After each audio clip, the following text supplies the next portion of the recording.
démontrer que l'agroforesterie est totalement compatible avec les notions de durabilité, de protection de la planète et aussi de responsabilité sociale.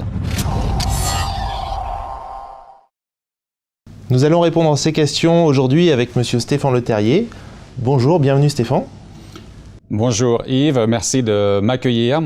Stéphane, vous êtes le Business Development Director d'EGEA Plantation Capital en Suisse. Et parlez-nous un petit peu des activités d'APC Group.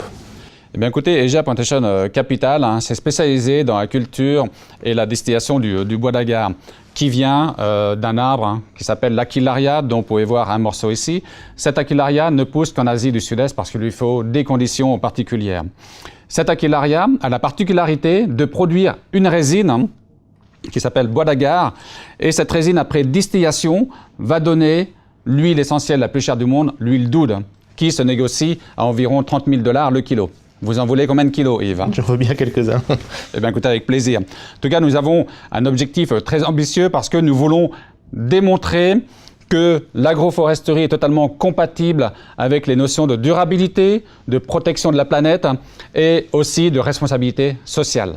Alors, ces valeurs de durabilité, pourquoi sont-elles aussi importantes pour vous? Elles sont très importantes. Pourquoi? Parce que premièrement, nous avons réintroduit l'aquilaria au Sri Lanka. Nous le réimplantons massivement en Thaïlande et en Malaisie. Pourquoi? Parce que cet arbre a été victime de braconnage. Pourquoi? Parce que c'est cette résine qui confère à l'aquilaria sa très grande valeur. Nous soutenons un centre de protection des éléphants, nous luttons évidemment contre la déforestation et nous suivons aussi les normes du FSC, le Forestry Stewardship Council, en termes de pratiques sociales, écologiques et économiques. Alors, cette notion de responsabilité sociale, est-ce que vous pouvez nous expliquer comment vous la mettez en musique au quotidien? Oui, avec plaisir. Elle est extrêmement importante pour nous. D'ailleurs, vous pouvez voir sur cette photo, nous posons avec un groupe d'investisseurs, avec des travailleurs autochtones. Nous en employons plus de 2000 à travers le monde, avec des salaires supérieurs à la moyenne. De cette façon, nos salariés agricoles peuvent faire vivre leur famille et aussi leur village. Nous finançons des projets d'écoles et de routes. Nos salariés agricoles peuvent planter sur nos plantations leurs propres fruits et légumes pour leur consommation personnelle ou pour les revendre sur le marché et garder pour eux le bénéfice. C'est pour ça que cette notion de responsabilité sociale est extrêmement importante. Nous travaillons tous ensemble. Alors, on parle souvent des 3 P. Est-ce que c'est une notion que vous déclinez également chez APC Group? Exactement. Donc, c'est là que nous combinons les 3 P, à savoir la planète, la population et les profits. Les profits, pourquoi? Ça va être profitable 4 fois. Profitable à la planète, profitable aux populations locales, profitable à l'acheteur de l'arbre et aussi profitable à nous, EGEA Plantation Capital. Alors, cette fameuse huile d'oud, qu'a-t-elle de si spécial? Elle est vraiment étonnante. Elle est envoûtante, d'une profonde sensualité, j'ajouterais. Elle est très sauvage en même temps et elle est brute et sophistiquée. Je vais vous la faire sentir, Yves, mais permettez-moi, s'il vous plaît, de la sentir avant parce que j'en suis tombé addict. J'essaie de ne pas être accro. Voici. Ça pensez-vous? Très bon.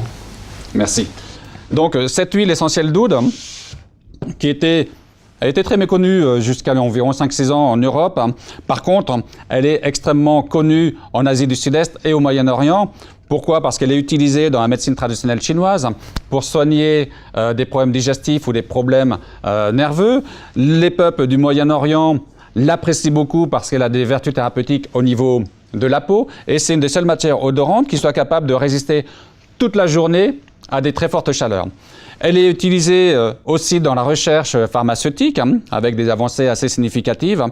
Et actuellement, elle est très utilisée dans la parfumerie. Et d'ailleurs, en 5-6 ans environ, il y a plus de 800 fragrances qui sont créées à base de cet objet du désir, de cette huile d'oud. Le premier qui l'introduisit fut Tom Ford en 2003, ici en Europe, avec son parfum M7 d'Yves Saint Laurent. Et nous avons nous-mêmes notre propre marque de fragrance, du bois.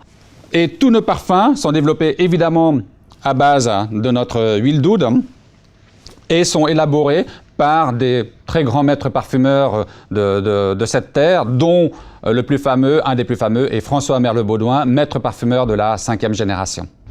Très bien. Alors si je veux aujourd'hui investir en achat direct, comment je fais?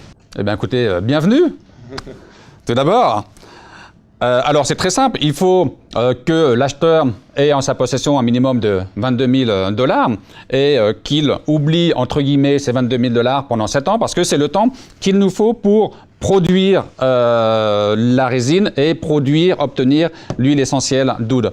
Nous avons différents niveaux de sécurité et de garantie et évidemment un très long savoir-faire.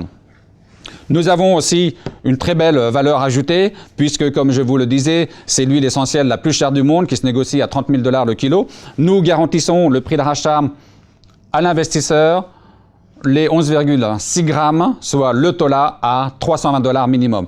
Tout en sachant que le prix au marché actuel est de 466 $, je vous laisse faire le calcul pour la plus-value que vous pourriez obtenir en plus.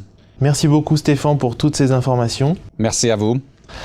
Vous avez regardé le Think Tank M&A Show en partenariat avec Dukascopy TV. Nous serons de retour avec d'autres interviews dans les prochaines semaines. Pour le moment, à bientôt.